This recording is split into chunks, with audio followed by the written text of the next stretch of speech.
تو ہمیں قمری سال دیا گیا۔ اس کی وجہ مجھے سمجھ آئی 2014 میں جب میں ناروے گیا، اور ناروے میں ہے اینڈ آف دا ورلڈ، شمال میں and of the world Norway میں ہے۔ میں وہاں گیا، اس علاقے میں 2 مہینے سورج نکلتا نہیں اور 2 مہینے ڈوبتا نہیں، تو کیلنڈر جو شمسی ہے وہ فیل ہو جاتا ہے۔ رات ہے لیکن سورج نکلا ہوا پتہ نہیں دن ہے یا رات، دن ہے سورج نکلا ہوا پتہ نہیں دن ہے یا رات ہے۔ تو کئی علاقے ہیں ایسے اوپر شمال میں جہاں سورج کا کیلنڈر فیل ہو جاتا ہے۔ تو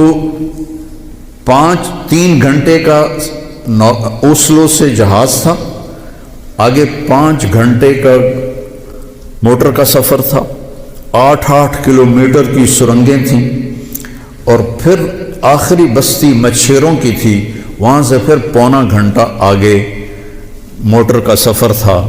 تو جب ہم وہاں پہنچے تو وہ جون جولائی سورج ڈوبتا نہیں، 1 اگست کو ڈوبنا شروع کرتا ہے، اور ہم 4 اگست کو پہنچے، اور شروع میں بس 1 تاریخ کو ایسے ڈوبتا ہے ایسے نکل آتا ہے، پھر 2 کو تھوڑا سا وقفہ کرتا ہے، 3 کو تھوڑا سا وقفہ کرتا ہے۔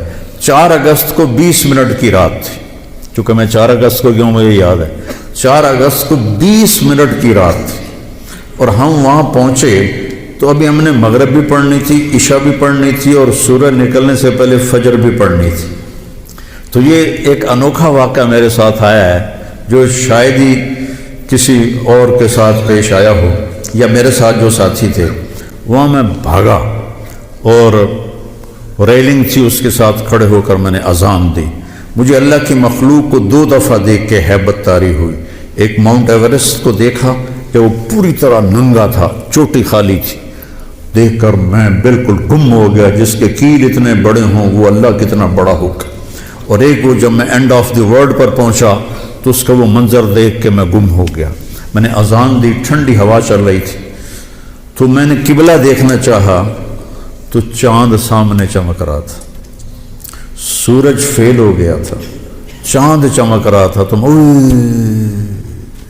آج سمجھ میں آیا کہ اللہ نے ہمیں چاند کا کیلنڈر کیوں دیا ہے، کہ میرا نبی سارے زمانے کا نبی ہے۔ جہاں سورج نہیں نکلتا اور جہاں سورج کئی مہینے نہیں ڈوبتا، اگر وہاں کوئی مسلمان ہیں تو دن رات کا حساب کیسے لگائیں گے؟ چاند کو دیکھ کر۔ میں نے چاند دیکھا، واہ واہ ابھی رات کھڑی ہے، تو وہ قبلہ فٹ کیا، مغرب کی نماز پڑھی۔ مغرب عشاء اکٹھے پڑھنا تو مسافر کے لیے جائز ہے باقی ائمہ کے نزدیک۔ تو پہلے مغرب پڑھی، پھر عشاء پڑھی، پھر ساتھ ہی میں نے فجر کی اذان دی۔ ہاں عشاء پڑھی، ایک وتر پڑھنا بھی سنت ہے، تو میں نے کہا بھائی آج ہکو وتر پڑھو کدیں فرض نہ نکل جاوے، تو ایک وتر پڑھا۔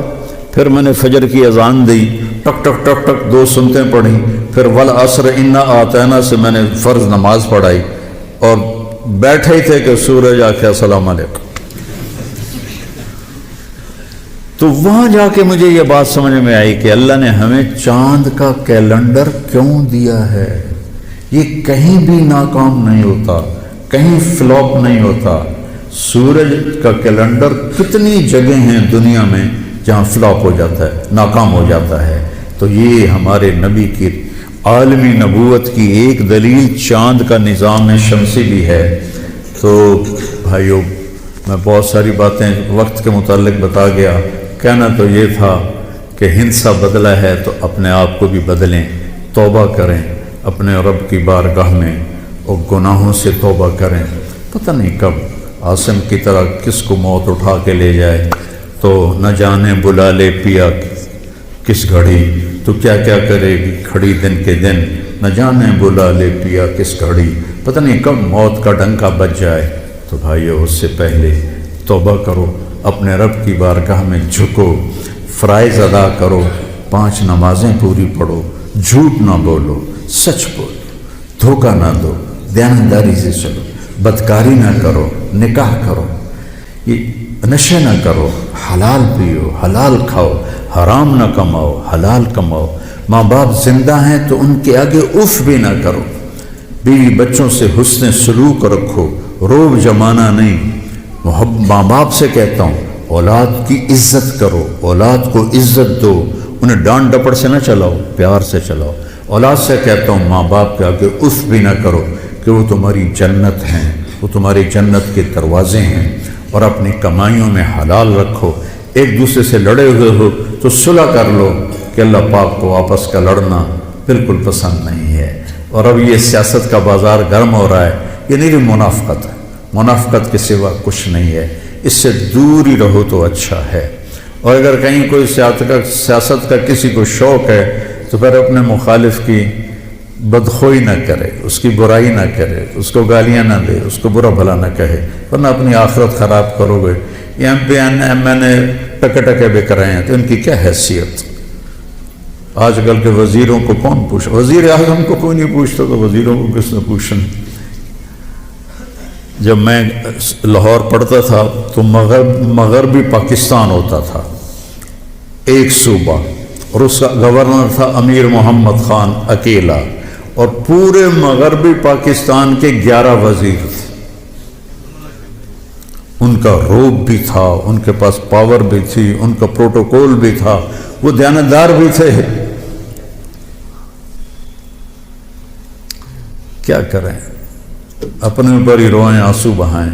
تو بھائی توبہ کرتے ہو سارے؟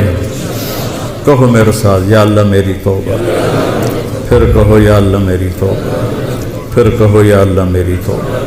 انشاءاللہ ہماری توبہ قبول ہوگی، اور اگر کبھی ٹوٹ جائے پھر توبہ کر لینا، اللہ پھر معاف کر دے گا انشاءاللہ۔